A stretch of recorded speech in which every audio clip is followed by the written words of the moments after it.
Caribbean to the world.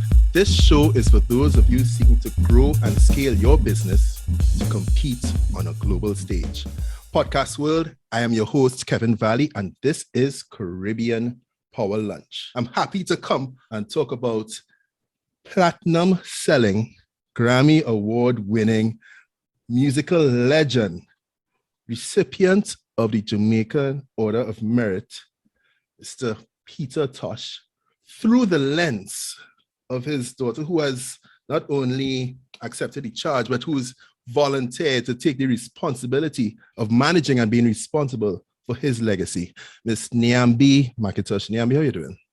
I am well. Thank you so much for having me. Yes, and thank you for being here. Now, Niambe, I noticed that you've done quite a bit of these podcasts as of late, huh? I have. I try to stay busy. You know, my mission is always to make sure that I spread the word. You know, that's pretty much what I'm expected to do. So what I'm expected what I'm to do. tasked to do, you know, and so it's what I'm also passionate about. So I was telling you, in this particular episode, I want to kind of stray away from the typical format that I've heard from the interviews before, where, you know, people kind of ask you, okay, so tell us about it, what your dad did, tell us about the foundation, whatever it is. And I want to actually look at it through your lens. So for me, right, so my dad was also a public figure. He was a senior politician here in Trinidad and Tobago, right? He passed away in 2011 when I was around 24. So I mean, if you do the quick maths, maybe you could decide how old I am. I understand your dad, he would have passed in 1987 when you were around 5 years old. So I mean, you would have been a child at the time, right? So how does that mean for you growing up, you know, learning about the legend of a man that your father was, you know, trying to really, you know, grapple hold of it? And yeah, just mean, yeah, how did that impact your childhood? You know, as a child, you kind of get used to just the presence not being there. You know, I think, you know, when you lose a father at an older age, it's very, very different. And so I think it's a lot more fresh as far as wounds go. So for me, I think that the understanding of like who my father was and the deficit that existed in my life didn't come until I was older, because I don't really have any memories of him. And so I just knew I was growing up with my mom, and that was the normal for us. And, you know, what we listened to was music. And I can't say that my mom, you know, sat us down often and was just like, your father this. And I don't think a lot of parents don't often do that. It's just that, you know, they go to work, they taking care of you, they're making sure you're fed and in school. And so it wasn't until I got a lot older when I started to think a little bit deeper about really who my father was and what he stood for. Right. Yeah, because I mean, I understand you would have gone on to do a bachelor's in engineering and stuff, right? And so I mean, I guess I'm trying to map out, so how did that pivot happen to get to you, you know, just essentially dedicating your career, well, at least your career, your working years to managing his estate and you know, managing the legacy, right? So you would have done your bachelor's in engineering, and then I could kind of see the pivot when you would have went on to do a master's in education some years after that. So can you just kind of talk us through that switch, that period? Well, I think the backdrop is, you know, born in Jamaica to a mother who's from Boston. And so we lived in Boston for a few years before we moved back to Boston, where a lot of my maternal side of the family lives. And so I grew up very much Boston. And it was, you know, what I grew up, we called it the hood. So it was, you know, there was gun violence, there was gangs, but I never felt unsafe because I was never a target. You know, I wasn't involved in any gangs. I wasn't involved wasn't a troublemaker. Right. And so my mother made a point to make sure that my home was safe and peaceful. And so we were able to focus on our education. And so I've always liked to do things with my hand. I'd be opening VCRs and trying to fix things. And that is what I thought engineering was, without any models in my life Right. of what Right. engineering is, when in fact it's really just a technician. So I decided to go into engineering. And then, I think it was only a year in my bachelor's degree, I was like, I don't think I want to do this. It was probably 95% white men, white, boys at the time. And I probably was the only Black girl in all of my classes, and sometimes the only Black person. And but I didn't want to, be broke. So I was like, I'm going to finish this and just keep going, because I didn't really know what else I would do at that point. And so I graduated from Wentworth Institute of Technology in Boston, and then ended up getting a job right out of college. And there I worked with, predominantly older white men. And so I was 21 and everybody else was like 50 plus. And so it was just very, very different for me. And but throughout all this time, I've always loved children. I've always been around children, little cousins, and babysitting, and just hanging around with family and stuff like that. Having children, come by and stay at the house, having toys at the house for kids that I don't have, Right. So I've always felt this calling to kind of redirect and go into education. And after 3 years of engineering, I decided to kind of make the move. I wasn't really a fan of school, and so I never really liked school. So I found a accelerated. I like to learn, which is different, but I don't like Very the different. Yes, very tradition. different. Yeah. I don't like the traditional education system that we have. And so I found an accelerated master's program and was able to go to school for education, and it literally threw you in the classroom as an educator, and you really learned with a mentor how to be an excellent teacher. And that is where I made the pivot. Okay. Almost a year after you finished your master's, you stepped up, the youngest out of your 10 siblings, to take over your dad's estate. I mean, what was that like? How did that end up being a unanimous decision? So for many years, the estate was run by a public administrator. I remember being 18 and having our first like family meeting about the estate. But the conversation was never about the family taking it over. It was just like, here's kind of, you guys are all heirs to this estate. And it was led by a public administrator and a lawyer that kind of assisted us with certain things. And so we just thought that was the norm. And so for 10, 12 years or so, we kind of just kept things as status quo. And then a lawyer who happened to be a friend of my mom's started to inquire. My mom she's my biggest fan. So she's always just like, well, my daughter, she's the daughter of Peter Tosh. My children are the children of Peter Tosh. And so she's like, you never know, you got to network. And so she's just always sharing. She's humble at times, but once you open that door, it's floodgates.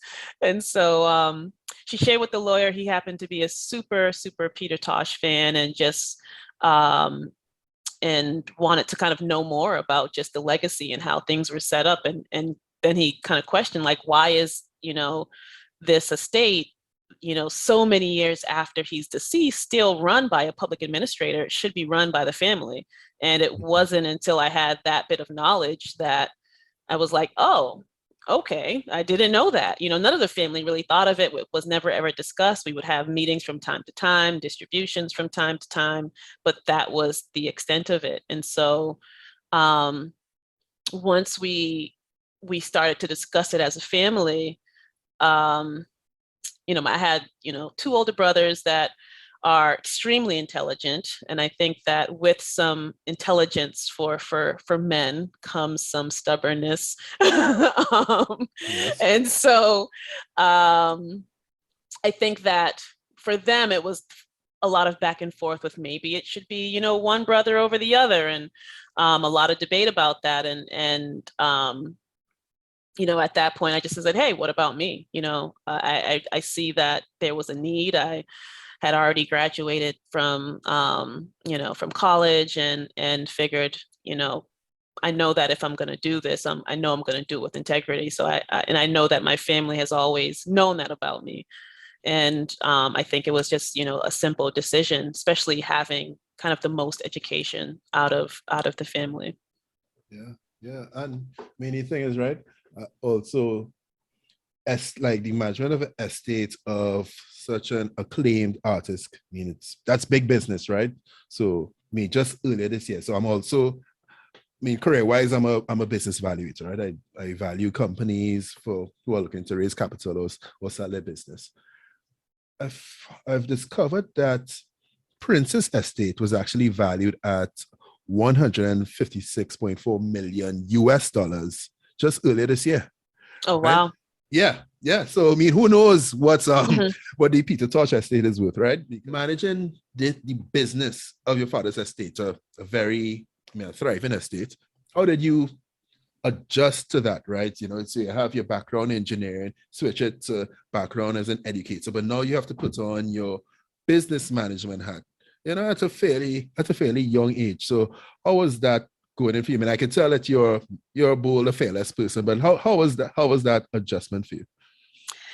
It was learning through the school of hard knocks. It was a lot of mistakes. It was a lot of learning, and you that's the only way. You know, I tell people that all the time, and I made a point to let my family know as we went through it, particularly on the other side. I was like, there's only one way to learn this stuff. There's no book, there's no handbook, there's no other, you know, there's very few examples of people that are doing it that we can kind of turn to. There's only one Peter Tosh, you know what it is. And so we started off kind of looking back, because just like every other musician, particularly a Black musician, there's always been places and times throughout their career when they've been taken advantage of. And so we spent a lot of time and money looking back to try to dig up, you know, and fix the mistakes of the past, in the sense of like seeing who owes us money, like digging, and then you find yourself digging through files and files and files, and um, it ended up taking a lot of time. And after a while, it really wasn't until I got the manager that we have now, Brian Latour, who really started working with us just through being passionate about just working with the family, seeing that it was, you know, me pretty much by myself at the time, with, you know, check-ins with my brother you know, here and there, but having accountants and lawyers and managers just all benefiting from the estate, where the family wasn't the ones benefiting first. And so he stepped in and was just like, what the hell is going on here? Yeah, And yeah, that's when it was just like a liberating kind of feeling to just fire everybody at that time, and start fresh. And so you just continue to go and grow and learn. And but it was definitely, I think Brian joined us around 2014. um, but I learned a lot through that time of just like, you know, figuring out things, taking the first opportunity that comes, because you're like, okay, here goes, you know, a movie deal. I guess we sign it, you know. Then everyone's telling you, well, this is standard, you know, this is what you're supposed to sign. This is standard deal. There's no such thing as a standard deal. You set the terms that you want, you know. Those are things that you learn only through time and wisdom. But when you have the wrong people around you only serving their interests, they're just going to try to get you to sign whatever is going to benefit them. And so it took some time and some wisdom to kind of, and some growing pains. But you know, I've learned a lot over the years, and I don't regret any of it, because that's the only way that I learn, is kind of going through some things. You can talk about things till I'm blue in the face, but sometimes you just got to go through it. yeah. I would love to see the Peter Tosh estate be worth multi-millions, probably even, you know, get that billion valuation.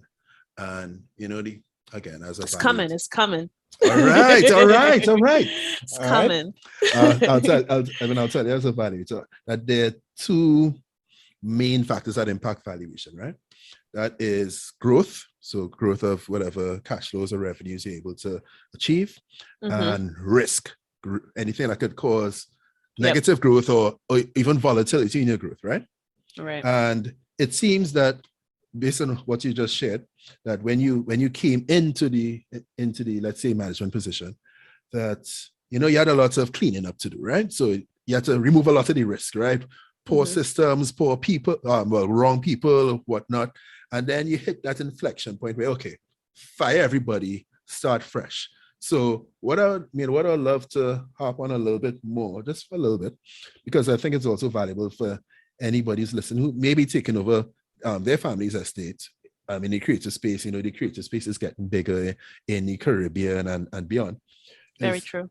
So, like, how do you think about, from a strategic standpoint, how do you think about actually, growing the estate, pursuing those deals or whatever? Like, is there a strategy in place that you're willing to share publicly?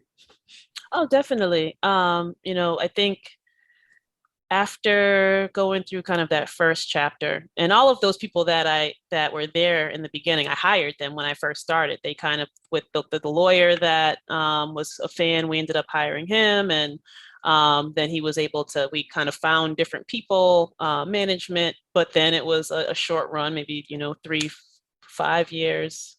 It was 2010 to about 20. So yeah, about 4 or 5 years that, we ended up then firing everybody. But now I reflect, and I'm always, any deal that comes our way, I ask about the exit strategy. I want to make sure that we're not locked into, something that doesn't work out. And, I also make sure that we put in performance benchmarks, so that if you're coming in and saying that, oh, we could do all of this and we're going to make money together, and you're like, and people talk, but, I want to see that criteria in the contract.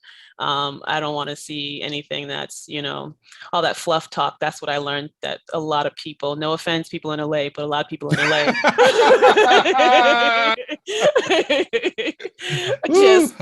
it was just they were just yes men. That was my team. I don't have any hate against it, but it was something that I learned. You have conversations. It was like, yeah, we got you. And it's just, and then you start, time goes by and you're like, I don't see any action. Like, what is going on? And so definitely just making sure that every single aspect of what happens in your initial conversation or the conversation can be put on paper, and people are held and bound to that by a contractual agreement. And then also, we focused on visibility. It was 2015. I think I heard on the radio once, I think, where they were talking about Bobby Brown from New Edition, and they said every time that someone says his name or something on the radio, his like royalties spike when it's on like major radio. And so, I started to think about just, making sure that we have opportunities where people are speaking Peter Tosh's name in public. And so we have his Earth Strong celebration in October. That's every year. But then in 2015, I decided to kind of hijack what is known as April 20th, 420, which is just a cannabis enthusiast day, and really had some like pretty weak story to it, where it's like, oh, it was, a couple guys on college campus that used to always, I don't know, get together and smoke at 420. I was like, okay, a couple random people, I'll just claim that day as International Peter Tosh Day. Right. And that's what, I mean, if you think about the colonizers, they've been claiming shit forever. So true that. True. I think that it's time that, considering what my father has been through for cannabis legalization, people see him, in this album cover and feel like he kind of walked very freely smoking cannabis, but he was often targeted, by the police and faced a lot of police brutality for his stance on legalization. And so I thought that it would be great to just kind of claim that day and continuously build awareness around the name, the legacy, his story, his contribution, and then also, have the fans, doing the same thing. And so that really only has the ability to grow. For me, I'm like, that's only something that can grow. The more people start to talk about it, the more people start to become aware, and the more people hear his story, and see what, he was all about. Because my mom always said that my father used to say that when my music is known, it will be a new music. And it was more so to say that, it will be long after I'm gone that, I'll get, what's rightfully mine. Yes. Oh, wow. That is some powerful words right there. Long after you're gone, the people, yeah. It sucks though, right? That it is just long after that it takes long after somebody is gone to really realize the value. So, in 2019, my dad got this Shakonia gold medal for his work in public service. This is after he was dead for 8 years. Yeah. 8.5 years. Wow. I mean, he would have loved to hear it. Like, he would have loved. He's like, hey, that'd be nice. Right. I would love to receive all my awards while I'm alive. That's what I'm saying. Quick sidebar. You when you speak of lawyers, you refer to like intellectual property lawyers, or do you have like general lawyers who handle your deals, especially like all your license deals and all that? We do have a lawyer that handles licensing deals. We have litigation attorneys. Okay. Yeah, and then we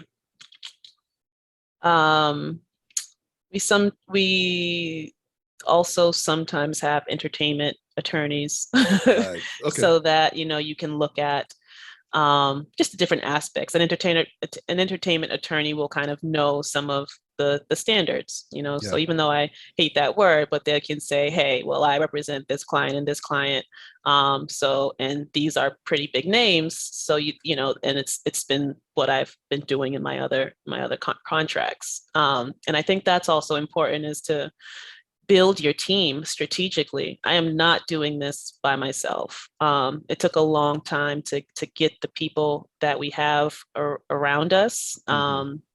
And it was really through Brian, his network allowed us to really have people that could, that were knowledgeable. Because like I said, I come from the hood of Boston, and all my friends, are from, that walk of life, and then on my mother's side, there's not too many that actually graduated college. They've gone through high school. Some of them have attended college, but not too many have gone through college. And Boston's this kind of weird place where you don't have a lot of Black people of color that are, that are doing well. And so there's not a huge network to kind of grow in, and feel like you can, reach out to different friends and family, like, oh, an entertainment attorney, that's, people are going to call me for that, unfortunately. And so Brian, being,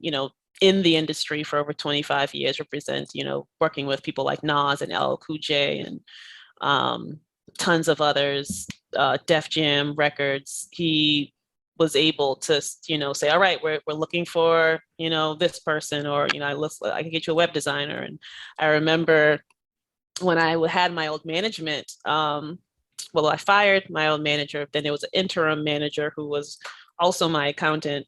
And he was trying to get me to pay $20,000 for a website to be designed. And this was in 2013.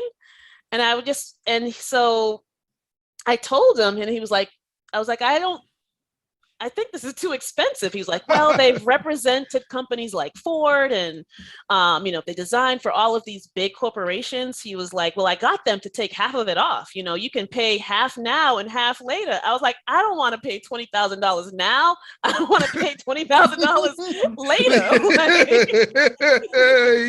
And so, and I had he tried to belittle me by saying, oh, so you just want a website that's, gonna look like it was designed in a garage. I was just like, it is 2014. I'm like, you can find someone who's extremely talented, that is charging you absolutely nothing, or you can find someone that is, that has very little skill and charging you a ton of money. Like, there's such a wide range when it comes to, who's available to offer you creative services. Right. And so I was like, for you to just belittle my intelligence, and say, oh, my skill, you're just looking for some cheap bullshit to be put together. I had to I'm like, see, this is where you get fired because you don't respect me. This is where you get fired, but that's $20,000 bill. Because now not only am I paying you an hourly rate to try to find these deals, you're bringing me bullshit. So I'm paying you an hourly rate to bring me $20,000 proposals. That's not going to work for me. That's only serving you. And so, like I said, that was the point in which, they got fired. But there's so many aspects of kind of, especially running an estate. There's also the family aspect, it's 9 other Jamaican family members who are accustomed to, getting money at a certain time. And, my mom, I could say, her mother and my grandmother on my mother's side was very much about family. And so that was something that I kind of took with me in running the estate and making sure that I build the bond. Like, we are, although, we have different mothers for my siblings, I made a point to, I don't even use the term half sibling, I just say, and so I made a point to make sure that when we do get together, for an event or what so have you, we're also connecting as family and building a bond, so that even though that I am all the way in the United States and some of them are in Jamaica, one is in Belgium, we always stay connected and know that comes first. Everything I do is for my brothers and sisters and my nieces and nephews. Would you say that you apply the same management and business strategy principles that you do for the estate to the foundation? Yes, I say that, this is a joke that I say between Brian, the manager, and then Akeda, my niece, and also the executive assistant. I said, we are a 3-person conglomerate. I'm, the visionary who's just like, hey, I want to have a foundation, and not knowing anything about how to run a foundation. Also still learning through the School of Hard Knocks, but still just pushing through and saying, all right, step 1, you file the paperwork, 501c3. And so that still is the same process of, getting the right people in place to make sure that you can be successful, and learning through the School of Hard Knocks, seeing how things are done and trying your best at it, but also building partnerships. I think that's where you find people with the skills that you need and create opportunities that are mutually beneficial. Yeah. So what sort of partnerships have you guys built? Well, with the foundation, we've partnered with Minorities for Medical Marijuana. This is one of the largest minority member organization within the United States that's geared towards making sure that those that have been impacted by the war on drugs have an opportunity to participate in this new booming economic economy. And so we've partnered with them to do expungement clinics, to provide education workshops, and we're really continuing to look at how we can solidify our calendar and partnerships to really have some even more solid programs. That's cool. Yeah, I mean, so we have a foundation for my dad as well, but I mean, my hats off to you. My poor niece, we actually, we say, all right, you run it. I'm on the board and all of that, but my nieces do most of the legwork and they do an awesome job. So yeah, my hats off to them. But another big initiative that was big to Dad, and which is a big part of what we do in the foundation, is youth mentorship and youth advocacy and all of that. And I see, similarly with you guys, you have the Can't Blame the Youth initiative. Can you just tell us about that a little bit? Yes, children are definitely my first love. And so I couldn't have this foundation without having an opportunity to create opportunities to connect with kids. And so the Can't Blame the Youth is really aimed at bridging that gap, that generation gap, and introducing people or young people to the message and music of my father, really for inspiration, breaking down songs like African and connecting it to like modern day times and the power of unity within Black people when they can recognize themselves as African first before Trinidadian, Jamaican, Texan, or European. If we recognize ourselves as African, there's a stronger bond, between us as Black people, and there's a greater power that we have unified. And going through a good amount of the catalog as well. And Mystic Man is another one where my father really breaks down just what he doesn't eat, from not drinking pink green soda and not eating frankfurters. Natural, yes, all natural, and yes. Kind of talking about some of the foods and ingredients that are in a lot of the foods that people drink and eat every single day, and talking, introducing the words like carcinogen. Most children don't know that word, but teaching them how that is a cancer-causing ingredient. It's like known, it's no secret, yet these are allowed in our foods, and you're drinking it in that bigger drink that you're drinking right now. So sorry, bigger, change your fucking ingredients. Sorry, F word. It's all right. It's all right. It's all right. It's all right. Yeah, we'll allow it. But yeah, I think that there's so much that's not taught in traditional education, and when you can inspire young people to not only better themselves, but to also help better the community around them, I think that we only do right by them in that way. So your dad was a big advocate for equal rights, and of course for the Legalize It movement, a pioneer for cannabis legislation and all of that. But it's so ironic, so sad and ironic that, what is it, maybe 30 years after he passes, within a 30-year period after he passes, the son, your brother, Jawara, yeah. Yes, he is caught in New Jersey for cannabis possession. I don't know how much, or marijuana possession, I should say. I don't know how much or whatever, but the sentence is so. I mean, I want you to tell this, right? I don't want to spoil it too much. I mean, let's kind of walk us through that story. You can leave out whatever details you want to leave out, but I mean, it's such a crippling story. Yeah, it was 2013 when my brother, Peter's youngest son, was arrested for cannabis possession in New Jersey. He was held for 3 months without even a hearing. Usually, if he was in Massachusetts, you would have the hearing the next business day. And so it was Father's Day weekend that he was arrested, and around sometime in September is when he had his hearing. And that's when, like, my family, my mom and I and his girlfriend, we all drove down to New Jersey just to be there to support him for the hearing. And mind you, he's never been arrested before. He's never had any run-ins with the police.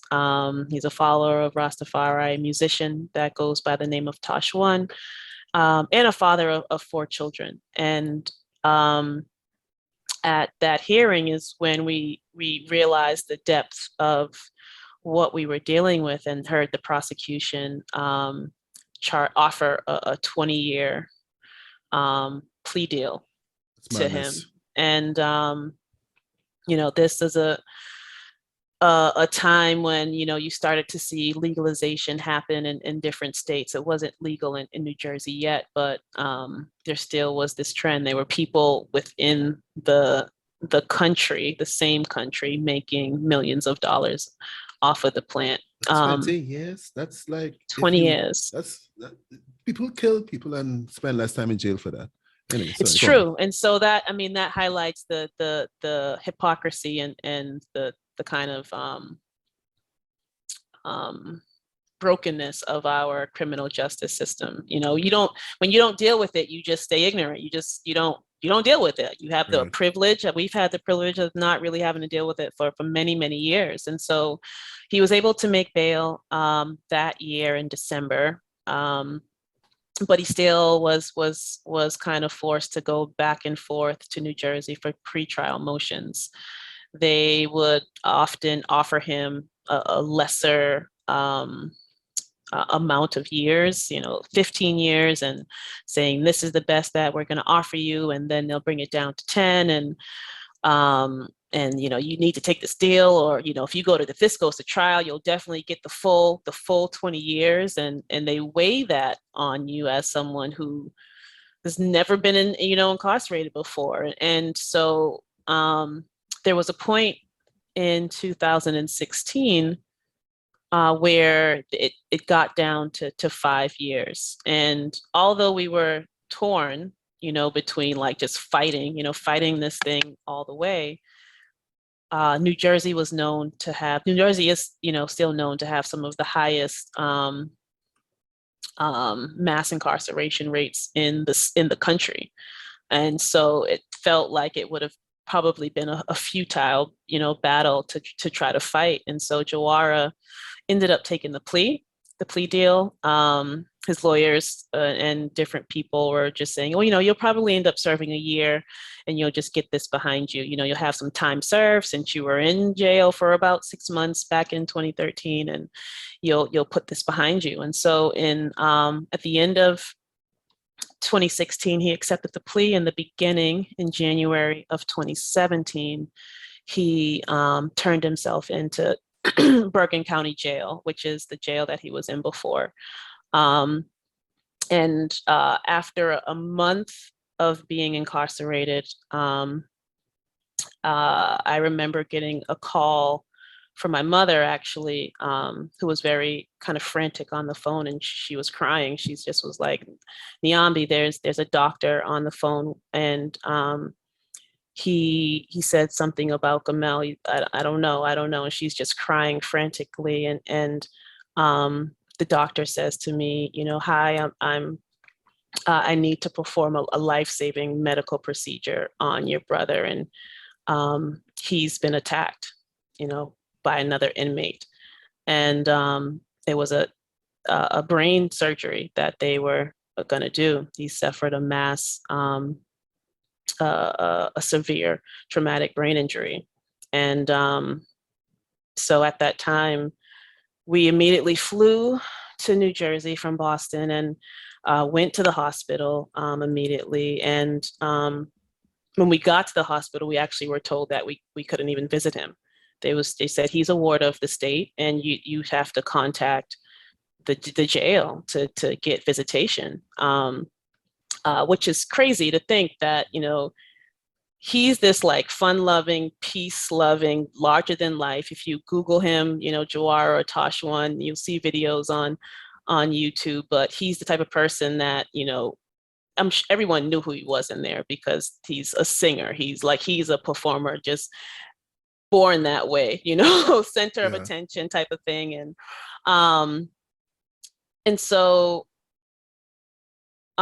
we call the jail, and they allow us, visitation. They make a point to say, we don't normally allow visitation, but I think that it's really because of who our dad, is, why they made an exception, probably just concerned about negative press, because that's immediately what we would have, did right after. And so we walked into the surgical ICU at Hackensack Medical Center, and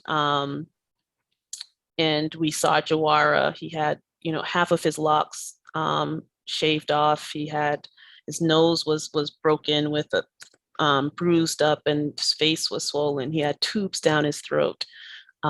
He was connected to oxygen, literally fighting for his life. And he had a handcuff on his ankle, as well as correctional officers that were surrounding him. And it just was mind-blowing to think that anyone could be in this situation where they're fighting for their life. And it's correctional officers who are, just provides watching them. That's just negative, energy right there. And you don't have the right to have your loved ones to hold your hand, to uplift your spirit. It was crazy. And that's actually the time that I quit teaching. It was at that very moment that I said, I have a bigger purpose. Mm-hmm. And unfortunately, although he did, we were able to bring him home and to Boston, and he stayed in the hospital for 500 plus days. We brought him home to our home, and my mom and I cared for him. But in 2020, he did succumb to his injuries and passed away. All of this stemming from some marijuana possession. All of this over a plant that hasn't hurt anyone throughout history. Wow. I mean, I heard your dad say that it's good for the flu, asthma, tuberculosis, glaucoma. Mm-hmm. And there's a lot more. It's known as it can help put the body back in homeostasis. And so whatever is out of balance, that's what cannabis actually does, compared to alcohol, which is a new study shows that no matter what type of alcohol you are drinking, you are killing brain cells. So, choose your choose your just so you compromise substance. What the chill is this?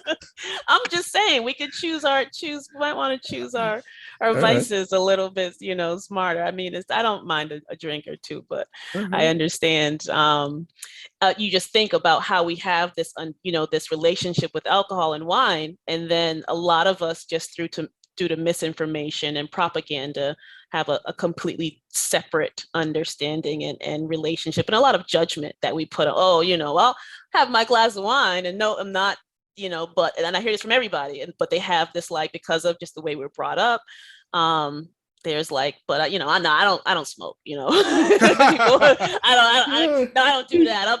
I'm too good for that. And so it's interesting, that we live in this time, and I think there's a lot of awakening that has to happen just for all of us, particularly us as Black people, because everything that we know to be true has come from colonization. Everything that we accept as normal, as the ideal, is Eurocentric. And so I think it's very important that we recognize, not even just cannabis, a lot of the plants that we've used throughout history to help heal us and uplift our spirits are still there. And a lot of times it's those plants, particularly in times of a pandemic, or when you're sick, or when you're dealing with things that can heal you. It's a health crisis right now, cancer and so many other diseases, heart disease. I could go on a tangent. You had me at homeostasis. I'm thinking, all right, maybe I need to try more cannabis. Maybe I need to I'm going to try more cannabis. Yeah, it's something that we have to learn to do. Many of us have done it incorrectly. A lot of people will drink alcohol and smoke, whether it's at a party. That's the way I was introduced. You go to a party, people are passing you drinks, and people are, passing spliffs around or whatever. And but when you drink alcohol, you dehydrate yourself, and then you smoke, you're kind of compounding that. It's your, so now you're just extra dehydrated, and that's usually where a lot of the hallucinations and the nausea and the paranoia kind of set in, is when you're just not using it responsibly. And so there's ways in which you kind of learn and titrate up to kind of have a better experience. I have to ask, I'm asking questions. I have to ask. So how do I do this properly? How do I properly consume cannabis? Well, now there's so many things on the market from edibles and tinctures and bath salts, but I still recommend the traditional flower, rolling up a spliff because to start, I think that it hits the bloodstream a lot faster, so you're able to control it. You take one hit, you wait, you'll usually fail it after time. That may wear off at a certain time, and you're able to kind of control your high. When you eat edibles, it takes a while before it gets broken down, by the liver and all your digestive system. And then, hour later, because you done, popped, a whole brownie in your Yep, mouth or I know half it. of a Yeah. whole tray because it tastes good. Um, Yeah. now you're up in, Pluto somewhere and Yeah. you have no idea how to get back down. And you're horrified, so, Well, I wasn't so horrified, but I thought I could sing at the time I started to sing Fuji's. Anyway, well, go if on. it was a positive experience for you, then you're in a good space. But so Yeah. many people, I'm talking about when they're probably not frequent consumers or have never done it before, and that's what they go to first. Often it can be a little unsettling. But if you're in, a safe space, I think that's always a good way to be. If you're around people that that you're safe with, family, friends. I don't recommend having any responsibilities. First, like if you want to do anything depending on it depends. I consume to work out. I consume when I want to get some work done. It can help me focus at Okay. times. I consume definitely to just get inspiration. This responsibility of carrying on a estate also has many creative aspects that are needed, and sometimes I find myself looking inward for that spiritual guidance. I could definitely say it helps many kind of connect with that higher power. And so there's a reason why Rastas have recognized it as a sacred plant. It balances out the life holistically, and to be spiritually um, healthy is to be happy, and is to be healthy physically. So it's all connected. Okay. I'm with that. I'm with that. So let's go back to the Justice for Jawara movement. So how is the progress with this been, and what would you say you guys have achieved so far?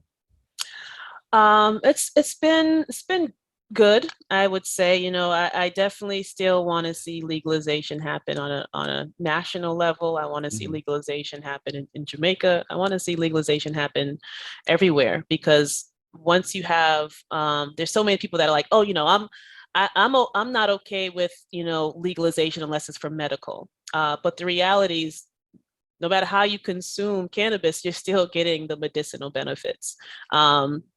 And so if you're smoking it at a party, that Mhm. is that's good for you. That's Okay.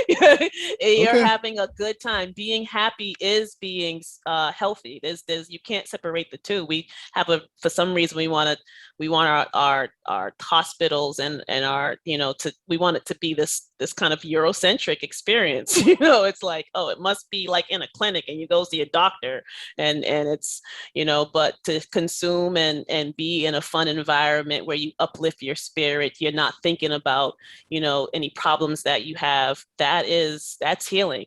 That helps us cope through many different things that we go through. And when you're happy, your body has the ability to heal internally. And so I would say that I want to see legalization happen on a global level. And so we definitely have a lot more ways to go, but I appreciate that when people often learn about my brother's story, a lot of them don't really fully understand how failed our criminal justice system is. We hear so many, kind of cliche words, war on drugs, or um, that have been impacted by cannabis prohibition. But to really hear Jawar's story and my family's story, it definitely resonates and gets people to understand why legalization is very important, because we shouldn't be locking up anybody over this plant. There's so many other things that we need to focus on in society, and this plant that has often healed so many people from so many ailments is not where we need to focus our attention.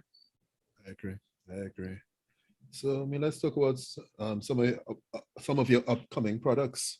Scene. Yes. Scene by Peter Tosh. It's our cannabis brand. I'm super, super excited. We're still developing it. And the vision was really that, my dad many, many years ago showed people what legalization should look like. He not only, talked the talk, but he walked the walk. And so Scene is really my father's vision. It's a vision that he's seen, a long time ago. Zine. All right. Exactly. Okay. All right. Well, as we get ready to wrap, Niambe, is there anything that we haven't covered that you want to make sure we get out to the audience here today? I would just say, if anybody wants to learn more about the legacy and follow the legacy, because we're continuing to grow, continuing to connect with people. It's because of the fans and the listeners that, that are also, we do what we do, and to continue and to reach and connect people. So go to any social media platform, Instagram, Facebook, and follow at Peter Tosh. Also check out petertosh.com. We're constantly developing new merchandise. I'm excited about this year. We have some new partnerships coming. Podcast world, there you have it. The legacy of Peter Tosh with Niambe McIntosh. Subscribe to Caribbean Power Lunch at caribbeanpowerlunch.com/subscribe. Check us out on Spotify, Apple Podcasts, Google Podcasts, Stitcher, Castbox, wherever you listen to your podcast. And with that, Niambe. Thank you for having me. Podcast World, Cabin Studios, we are out. Bye.